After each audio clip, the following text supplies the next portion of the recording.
Dieu ne partage pas sa gloire. Ne priez pas pour ce système. Révélation du Tout-Puissant donnée à son serviteur Alain Lepage dans la nuit du 12 au 13 juin 2021. Bonjour, mon nom est Alain Lepage. Nous sommes au Québec, au Canada. Nous sommes mercredi le 7 juillet 2021 et aujourd'hui, j'ai à vous transmettre de la part du Seigneur 2 avertissements très sérieux. En fait, depuis le début de l'année 2020, soit depuis une année et demie déjà, plusieurs personnes ont reçu, en fait, l'Église de Christ en majorité a compris que nous sommes dans les temps de la fin. Et à cet effet, le Seigneur a 2 choses à nous annoncer aujourd'hui. Premier avertissement. Dans ces temps de la fin, le Seigneur veut dire que depuis la mi-juin, nous avons traversé une étape très importante qui va nous mener à septembre 2021 et qui nous fera vivre des choses très sérieuses, très graves, très importantes et qui nous mèneront jusqu'en 2022. Ensuite, deuxième avertissement. Le Seigneur, toujours concernant les temps de la fin, veut aviser son Église, veut aviser tout le monde qu'un système est en train de prendre place sur terre. Et le Seigneur dit de faire attention à ce qui se prépare. Et je vous en parlerai également un peu plus loin. Le premier avertissement. Dans la nuit justement du 12 au 13 juin, le Seigneur m'a dit, Alain, une étape importante, une étape majeure a été franchie dans les temps de la fin. En fait, en septembre se dérouleront des événements très graves, c'est-à-dire 2 choses arriveront. Le mal augmentera de façon très importante sur Terre. Il y aura des morts, beaucoup de souffrances. OK, ça augmentera. Septembre sera le début, ça ira en crescendo jusqu'en 2022. Il y aura même des persécutions qui vont s'installer, des confrontations entre les gens et même entre les enfants de Dieu. Mais deuxième chose, c'est que une grande action de la part de Dieu à travers l'Église de Christ, à travers ses enfants, aura lieu. C'est-à-dire que les gens devant la mort, devant la souffrance, chercheront le vrai sens de la vie, la vérité. Ils voudront savoir qu'est-ce qui m'attend à l'autre bord de la vie. Est-ce qu'il y a un royaume de Dieu de l'autre côté? J'ai entendu parler. En fait, ce qu'ils auront entendu éveillera leur curiosité. Donc, nous devons annoncer. Sinon, comment croiront-ils? Ils viendront à nous et nous devrons être prêts à les accueillir. Et le Seigneur dit, vous devrez être très actifs. Vos choix et vos décisions seront très importants. Et la façon dont vous y prendrez pour y faire face et passer au travers dépendra de 3 choses. D'abord, votre relation avec moi, dit le Seigneur. Votre marche avec moi. En fait, Christ est le chemin. Nous devons le suivre scrupuleusement afin d'agir comme lui, parler comme lui, penser comme lui. Et le Seigneur a rajouté ceci, votre destinée future en dépendra. En fait, il a rajouté comme 3e chose importante auquel il faudra faire attention, notre marche dans la sainteté.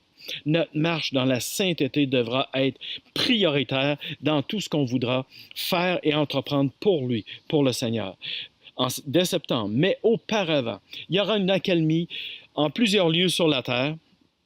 En juillet, où c'est débuté au mois de juin, une accalmie au niveau des gestes barrières, les masques, les interdictions d'avoir des contacts, les couvre-feux, les confinements et tout. Mais la vaccination continuera. Le Seigneur dit à ses enfants, préparez-vous. Profitez-en pour refaire des contacts avec vos proches, vos amis, vos frères, vos sœurs en Christ, mais continuez à proclamer la bonne nouvelle, car déjà plusieurs personnes souffrent, plusieurs personnes meurent. En fait, il y a les vaccins, oui, il y a le COVID, oui, il y a les famines, il y a les difficultés économiques partout sur la terre. Le Seigneur dit, préparez-vous des petits groupes. C'est le temps maintenant de se préparer des petits groupes, des gens de même affinité, de très petits groupes, 10-15 personnes maximum, pour vous exhorter, prier ensemble et développer des stratégies de guerre. C'est le mot que le Seigneur a utilisé, des stratégies de guerre, afin d'annoncer la bonne nouvelle et faire face aux difficultés qui s'en viennent. Et le Seigneur dit, voyez-vous comme mon armée et dites ceci, nous sommes l'armée de Christ et nous battons contre l'armée de Satan. Et la victoire est assurée car Christ a acquis la victoire. Elle est annoncée dans sa parole, elle est proclamée, elle est certaine. Donc, marchons avec courage et détermination, avançons avec assurance, dit le Seigneur. Concernant le deuxième avertissement, la façon que je l'ai reçu était très spéciale. La façon de le transmettre, vous allez voir, ça sera très particulier. En fait, ça l'a été. Le recevoir de cette façon puis le donner est très spécial pour moi. Auparavant, j'ai des choses à vous dire et je commence par une question. Pourquoi cet avertissement-là? En fait, il existe depuis quelques années plusieurs prophéties concernant les temps de la fin que nous vivons actuellement. Il y a une espèce de confusion. Il y en a qui disent certaines choses, d'autres. D'autres personnes disent d'autres choses. Et il y a une confusion. Dans ce temps-là, qu'est-ce qu'il faut faire? Il faut revenir à la parole de Dieu. Et que dit-elle, la parole de Dieu? Essentiellement, différentes choses, je vous les présente rapidement. Depuis les tout débuts, Dieu explique que vivre selon ses préceptes est bon pour nous, amène bénédiction, vie éternelle, accession à son royaume, la vie dans son royaume, toujours à travers la repentance et le rejet du mal et du péché. À partir de Christ, les choses ont légèrement changé. En fait, le message est le même. Toujours rejeter et se repentir du mal et du péché, sauf que le mal et le péché nous amènent à la mort éternelle. Mais ce que Christ a fait sur la croix, c'est qu'il est mort à notre place. Il s'est offert en sacrifice. Et à ce moment-là, nous n'avons plus à mourir, car il l'a fait à notre place, il est ressuscité. Il veut nous donner cette vie éternelle-là, toujours, comme je disais, à travers la repentance, le rejet du mal et du péché. Beaucoup de personnes depuis 2000 ans ont accepté ce message et ont accédé au royaume de Dieu. Et c'est ce que Dieu veut depuis les tout débuts des temps. Dieu veut que chacune de ses créatures se repente et accède à son royaume. Et que viennent faire les temps de la fin? C'est que, en fait, Jésus, nous y sommes, oui. Jésus a dit à plusieurs reprises, il en a parlé dans Matthieu, chapitre 24, chapitre 25, dans Jean 14, à différents endroits. Les prophètes dans l'Ancien Testament en ont parlé, l'Apocalypse en parle beaucoup. Jésus lui-même a dit, quand vous verrez ces signes, ces choses arriver, sachez que les temps de la fin sont là, mon retour est proche. Nous y sommes. Et ceux qui étudient les prophéties de la parole de Dieu disent que 98% des prophéties sont accomplies. Il n'en reste que 2% et elles s'accomplissent à vitesse grand V dans les temps que nous vivons là, dans les temps que nous vivons actuellement. Qu'est-ce que les temps de la fin? Essentiellement, c'est le jugement des nations procédé par Dieu, le jugement de son Église également, à travers différents événements. Je vous en nomme l'apostasie, c'est-à-dire la foi qui diminue et disparaît presque, le mal qui augmente et l'amour qui diminue et diminue, les persécutions, des fléaux qui vont augmenter toujours en crescendo, le retour des Juifs en Israël. Déjà, ça existe, ça. Jérusalem reconnue à nouveau comme capitale d'Israël. Le troisième temple qui sera construit sous peu de façon très rapide afin que l'Antichrist s'y assoie. Le gouvernement mondial, la marque de la bête, un système mondial de justice, de paix et de sécurité. Et naturellement, l'enlèvement de l'épouse de Christ et le retour de Jésus-Christ au bout de tous ces événements-là. Le retour visible par tous de Christ en tant que roi triomphant. À ce moment-là, il va emprisonner Satan et va débuter 1000 ans de paix, où il va instaurer son royaume sur terre et nous allons régner avec lui sur les nations. Toutes ces choses seront amenées graduellement jusqu'au millénium, jusqu'à l'emprisonnement de Satan. Mais pourquoi? Quel est le but de Dieu de tous ces événements-là que nous vivons déjà, dans les temps de la fin? C'est essentiellement le réveil de l'Église de Christ afin qu'on fasse enfin ce que Christ nous a demandé en quittant, proclamer le salut afin que tous accèdent au royaume de Dieu par le salut en Jésus-Christ. Donc, c'est le but principal des temps de la fin à travers tous ces événements-là. Et tous ces événements-là sont là pour que l'homme constate l'erreur qu'il fait en s'éloignant de Dieu, en ne vivant pas selon ses préceptes, en n'accédant pas à la vérité proclamée par Jésus-Christ et que nous devons proclamer. Et ces événements-là, oui, ils vont amener souffrance, mais la parole est claire. La souffrance amène la réflexion et l'obéissance parce que l'homme cherche la vérité, les vraies choses qui vont lui enlever les souffrances.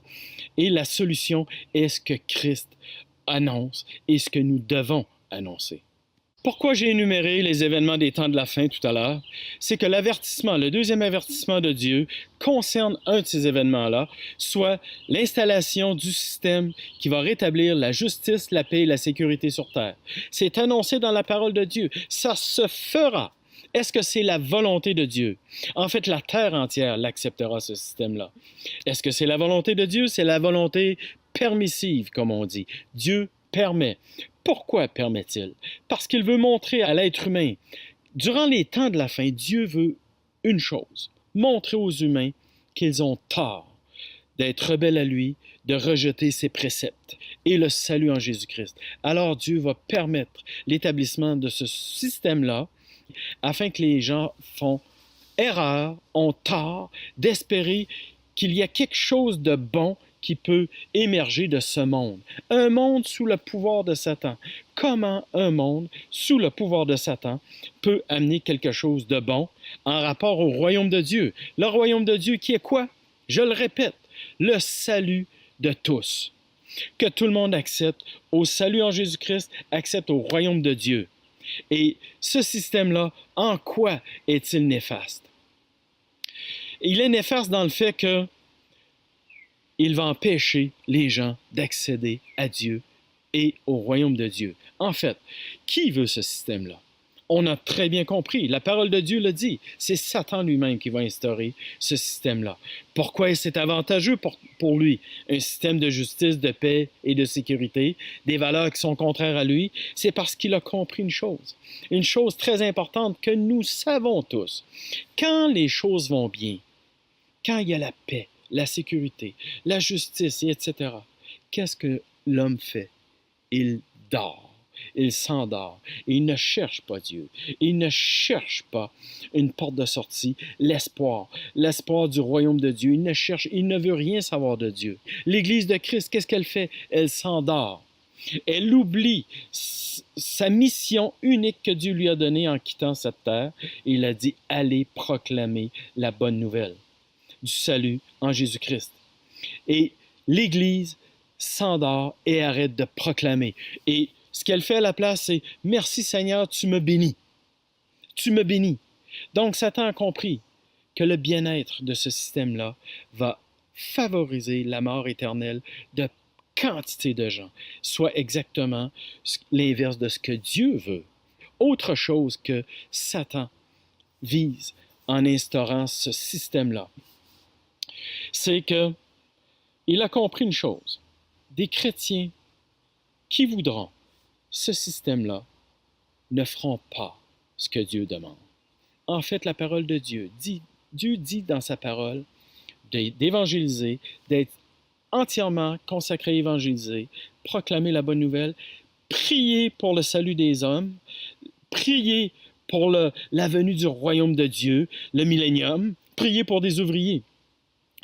Des chrétiens qui espèrent en ce système-là, qu'est-ce qu'ils font?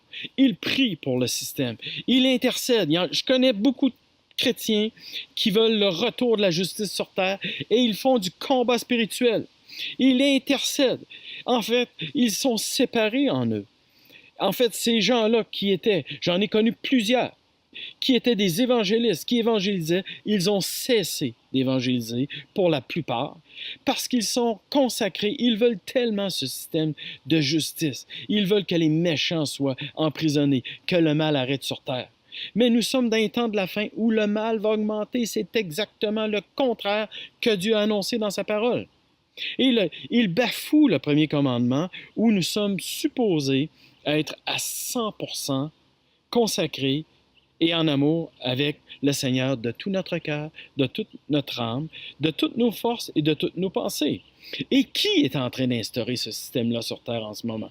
Qui veut ramener la justice? Qui combat l'état profond? Qui veut que les méchants, c'est ce qu'il dit à tout le moins avec toute son équipe, il combat l'état profond, il veut emprisonner les méchants, arrêter le mal. Qui fait ça sur terre? Vous le savez, tout le monde le connaît. Tout le monde le connaît. Et il est en ce moment en train de revenir sur la scène internationale. Il fait des réunions aux États-Unis. Ce système aura lieu. Il est prophétisé. Et voici ce que Dieu en dit. Quand Dieu m'a parlé du deuxième avertissement. En fait, je me suis réveillé dans la nuit du 12 au 13 à 4 heures du matin et j'étais dans un état assez particulier. Je vivais de la colère et de l'irritation envers ceux qui adhèrent encore au mensonge, à la tromperie qu'est Donald Trump, qui dit qu'il va instaurer, qui combat l'État profond, qu'il dit ça, et qu'il veut instaurer une espèce de justice sur Terre en emprisonnant les méchants et tout. Et j'étais là, puis je me disais, mais pourquoi tu vis cette colère-là? Ça ne te regarde pas. Depuis que tu as fait la vidéo, tu as dit ce que Dieu t'avait demandé de dire, et Dieu t'a dit, Alain, laisse-moi aller, je m'en occupe, et je suis serein depuis ce temps-là. Ça fait des semaines, mais là, pourquoi je me réveille avec cette irritation-là? Et je me sens inconfortable, puis Seigneur, pardon, qu'est-ce qui se passe? Ça ne me concerne pas. Et c'est là que Dieu me dit, Alain, lis Ézéchiel. Je lis le chapitre 1, et bon, rien de spécial. Au moment, à la seconde où je m'apprête à lire le chapitre 2, OK? Je sens littéralement, c'est là que ça devient spécial, je sens littéralement la main de Dieu me saisir la tête, la tourner vers la page suivante. Mais la page est couverte d'une ombre grise. Je ne peux pas voir aucun des versets, sauf un seul qui, lui, semble sortir de la page comme en exergue, OK? Et c'est le verset 14, je vous le lis. Regardez, c'est Ézéchiel qui parle. L'Esprit de Dieu m'enleva et m'emporta. J'allais irrité et furieux, et la main de l'Éternel agissait avec puissance sur moi. Je me dis, ben voyons, je vis ce qu'Ézéchiel vit. Et c'est là que le Seigneur me dit, Alain, la colère et l'irritation que tu vis n'est pas la tienne. Tout comme je l'ai fait vivre à Ézéchiel autrefois. C'est ma colère et mon irritation et même mon indignation que tu vis comme je l'ai fait vivre à Ézéchiel dans le temps. Le Seigneur me dit, lis les chapitres 2 et 3 et tu vas comprendre. Mais je veux que tu répètes à travers une vidéo seulement les versets, les bouts de versets, les bouts de phrases que je vais te donner. Seulement ceux-là, c'est pas nécessaire de lire les autres. OK, Seigneur. Donc, je me mets à lire les versets 1 à 4 d'abord du chapitre 2. Fils de l'homme, tiens-toi sur tes pieds et je te parlerai. Dès qu'il m'eut adressé ces mots, l'Esprit de Dieu entra en moi et me fit tenir sur mes pieds. C'est Ézéchiel qui parle. Et j'entendis celui qui me parlait. Il me dit, Fils de l'homme, je t'envoie vers ce peuple rebelle qui sont révoltés contre moi. Eux et leurs pères ont péché contre moi. Ce sont des enfants au cœur endurci. Je t'envoie vers eux et tu leur diras, ainsi parle le Seigneur l'Éternel. C'est alors que je dis au Seigneur, mais ça va être difficile de dire à mes frères et sœurs en Christ qui sont un peuple rebelle. Je me sens pas capable. C'est alors que la présence de Dieu me tombe dessus avec puissance. Et je ne suis plus capable de résister à ce que Dieu me demande. Et là, il me dit, Alain, lis les versets 5 à 7, car je veux que tu parles. Verset 5. Qu'ils écoutent ou qu'ils n'écoutent pas, car c'est une famille de rebelles. Ils sauront qu'un prophète est au milieu d'eux. Et toi, fils de l'homme, ne les crains pas. Ne crains pas leur discours, ne t'effraie pas de leur visage, quoiqu'ils soient une famille de rebelles. Tu leur diras mes paroles, qu'ils écoutent ou qu'ils n'écoutent pas, car ce sont des rebelles. J'ai dit, Seigneur, tu veux que je dise ça? Le Seigneur, c'est là qu'il m'a parlé, et il m'a parlé sous forme de réprimande. Il m'a dit, Alain, ces paroles-là ne sont pas les tiennes, elles sont les miennes. Tout comme je les ai mises autrefois en Ézéchiel, et je lui ai dit de les prononcer, également aujourd'hui, je te demande de les prononcer. Ils auront tort de te fustiger. Ils ont oublié leur entendement. Et Dieu a continué à me réprimander et il m'a dit, lis le verset 8, c'est une réprimande à mon endroit. Et toi, fils de l'homme, écoute ce que je vais te dire. Ne sois pas rebelle. Ouvre ta bouche et mange ce que je te donnerai. Le Seigneur m'a dit à ce moment-là, c'est très spécial. OK? Il m'a dit, ouvre ta bouche et sors la langue. Et le Seigneur, ça c'est en esprit. Aussitôt que je l'ai fait, le Seigneur a mis sur ma langue un charbon ardent brûlant. OK? Et le Seigneur m'a dit, ce charbon ardent-là va brûler toute parole que tu voudrais prononcer et qui n'est pas de moi. Et il ne te restera que mes paroles que tu prononceras. Et le Seigneur me dit, avale le charbon ardent, Alain, avale-le. Et je l'ai avalé et il a été doux dans ma gorge. Je l'ai senti réellement comme ça. Et le Seigneur m'a dit, lis les versets 1 et 3 du chapitre 3. Écoutez ça. C'est Dieu qui dit à Ézéchiel, fils de l'homme, mange ce que tu trouves, mange-le. Va et parle. Fils de l'homme, nourris ton ventre et tes entrailles de ce que je te donne. Je l'ai mangé et il fut dans ma bouche doux comme du miel. Et le Seigneur me dit, continue, lis les versets 7 à 11. Ézéchiel dit à Dieu, mais la maison d'Israël ne voudra pas t'écouter, Dieu, car elle ne veut pas m'écouter.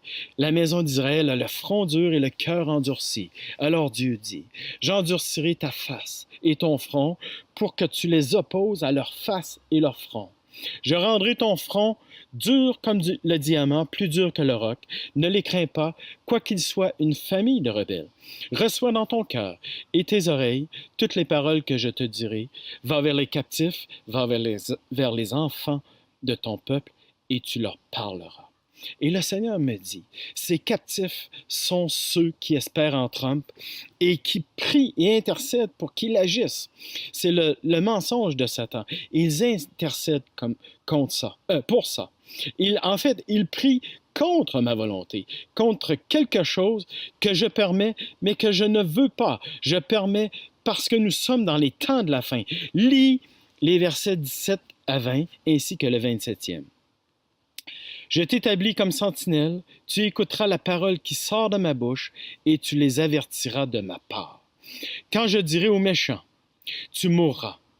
Si tu ne l'avertis pas, si tu ne parles pas pour détourner le méchant de sa mauvaise voie et pour lui sauver la vie, ce méchant mourra dans son iniquité et je te redemanderai son sang. Mais si tu l'avertis et qu'il ne se détourne toujours pas, tu sauveras ton âme. Si un juste se détourne de sa justice et continue dans sa mauvaise voie, je mettrai un piège devant lui et il mourra. Et là, le Seigneur me rajoute une phrase. En fait, il modifie la dernière phrase et dit, je mettrai un piège devant lui et il tombera. Là, le Seigneur me dit, il y aura deux options, deux cas de figure. Il y a ceux devant qui je mettrai le piège et qui ne se repentiront pas et qui mourront. Mais il y a également ceux devant qui je mettrai le même piège. Ils tomberont, mais ils se repentiront et ils sauveront leur vie. Je dis, Seigneur, c'est dur. Il me dit, lis le verset 27. J'ouvrirai ta bouche pour que tu leur dises, ainsi parle le Seigneur, que celui qui voudra écouter, écoute, que celui qui ne voudra pas écouter, n'écoute pas, car c'est une famille de rebelles. Et le Seigneur me dit, ils n'auront pas d'excuses, car je les ai avertis plusieurs fois, pas seulement à travers toi. Et le Seigneur me dit, je procède toujours de la même façon pour redresser un de mes enfants. Toujours les trois mêmes étapes. D'abord, j'explique et j'avertis. C'est ce que je t'ai demandé de faire dans la première vidéo, la vidéo 4 en fait. Et je l'ai fait à travers d'autres. Tu n'es pas le seul.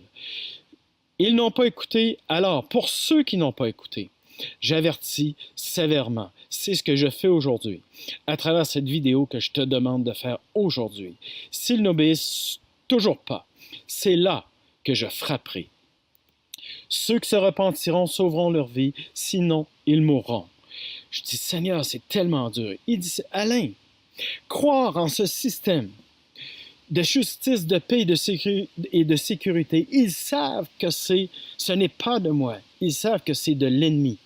Et croire que Trump agit et amènera, ce système de justice, cette paix sur terre, et qu'il agira contre l'État profond, est une façon de me voler ma gloire. Ces personnes qui espèrent en ce système et en Trump me volent ma gloire, car je suis le seul qui vaincra l'ennemi. En fait, je le vaincrai à ma façon. Lui agit pour amener la mort de tous.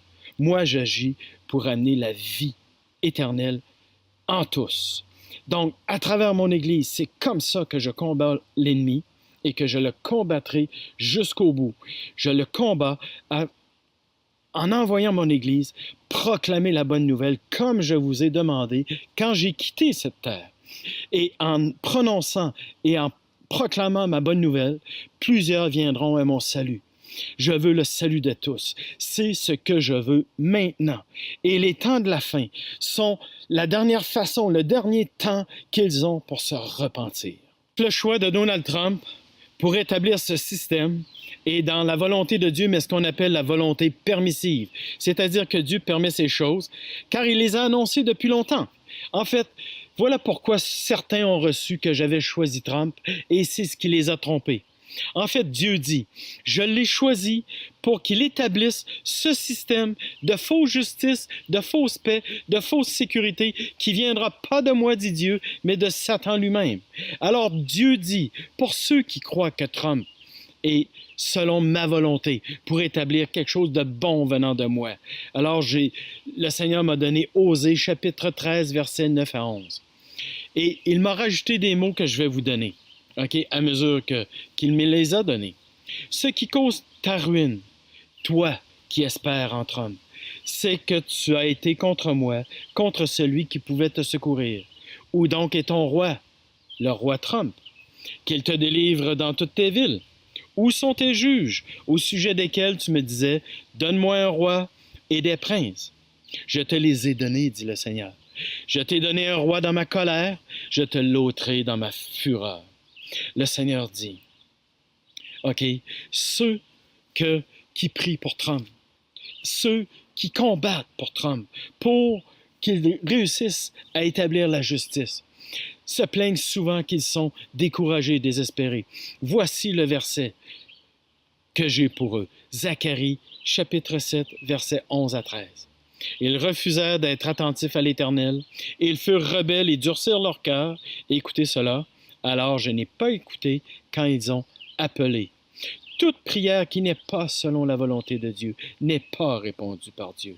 Pourtant, Dieu a dit, mon royaume n'est pas de ce monde. Donc, quiconque m'appartient n'appartient pas à ce monde. Comment mes enfants peuvent-ils espérer quelque chose de moi alors que ce monde n'est pas de moi? Je ne fais pas partie de ce monde. Et vous ne faites pas partie de ce monde. Ce monde est sous le pouvoir de Satan. OK? Attendez, dit le Seigneur. J'établirai mon royaume durant le millénium avec vous, et Satan sera emprisonné. Donc, il ne sera plus en domination sur la terre. Et le Seigneur m'a donné le verset suivant. 2 Pierre, chapitre 3, verset 13-14. Nous attendons un nouveau ciel, une nouvelle terre, où la justice habitera. Dans l'attente, soyons sans tache et en paix. Jérémie 13. Je vous donne quelques versets que le Seigneur m'a donnés. Jérémie 13, verset 16-17. Voici ce que le Seigneur dit. Arrêtez-vous sur la route que vous avez prise et réfléchissez. Cherchez le bon chemin et suivez-le. Alors vous trouverez le repos pour vous-même. Mais ils ont répondu, dit Dieu, nous ne le suivrons pas, ce chemin. Et le Seigneur répond, j'ai placé des veilleurs pour vous les prévenir, mais ils m'ont répondu, on s'en moque. Dans 2 Rois 17, versets 14 à 16, Dieu dit, mais ils n'ont pas écouté Dieu. Ils ont raidi leur nuque. Ils ont raidi leur nuque. Ils ont rejeté ses prescriptions, ses avertissements solennels. Ils se sont ralliés à des vanités. Et se sont rendus eux-mêmes vains. Ils se sont ralliés, écoutez ça, ils se sont ralliés aux nations qui les entouraient et que l'Éternel pourtant leur avait défendu d'imiter. Psaume 146, versets 3 à 5. Ne mettez pas votre confiance dans les grands de ce monde. Ils ne sont que des hommes. Ils ne peuvent pas vous sauver. Heureux celui qui s'appuie sur le Dieu de Jacob, qui met sa confiance dans le Seigneur. Malachie 3, 7. Revenez à moi, et je reviendrai à vous, dit l'Éternel. Mais vous dites, en quoi devrions-nous revenir? Alors l'Éternel répond, parce que vous me trompez. Proverbe 13, 18. Le Seigneur dit ceci, ceux qui refusent les avertissements seront pauvres et méprisés, mais ceux qui accepteront les reproches seront honorés. Pour conclure, Dieu m'a dit ceci, Les mensonges de Satan seront tellement énormes, tellement subtils, que les paroles que tu prononces aujourd'hui paraîtront empreintes d'erreur. Et les gens diront, Alain s'est trompé, comme tous les autres. Mais le Seigneur a dit ceci, il m'a dit ceci. En bout de ligne, ils verront la vérité. Et j'ai eu l'impression que dans 1 an et demi, 2 ans, ça se ferait. Car les événements montreraient que les paroles, et les gens le diraient, les personnes que Dieu a envoyées, quand Alain a parlé également, c'était des paroles de Dieu. Donc, je dis ceci, que chacun de nous regardons à la parole de Dieu. Que chacun de nous aille devant Dieu pour connaître la vérité. Ma prière est celle-ci, que Dieu nous conduise dans toute sa vérité. Soyons des ambassadeurs de Christ qui crient quoi? Réconciliez-vous avec Dieu et venez dans sa lumière, accédez à son royaume par le salut en Jésus-Christ. Voilà, j'ai tout dit et que le Seigneur nous bénisse. Je vous laisse sur ce. Bonne fin de journée et bonne fin des temps. Désolé de le dire ainsi, mais c'est un temps difficile, mais également un temps grandiose où nous porterons la parole de Dieu et plusieurs viendront au salut en Jésus-Christ. Donc, soyons unis, ayons les coudes serrés, agissons et prions ensemble. Amen.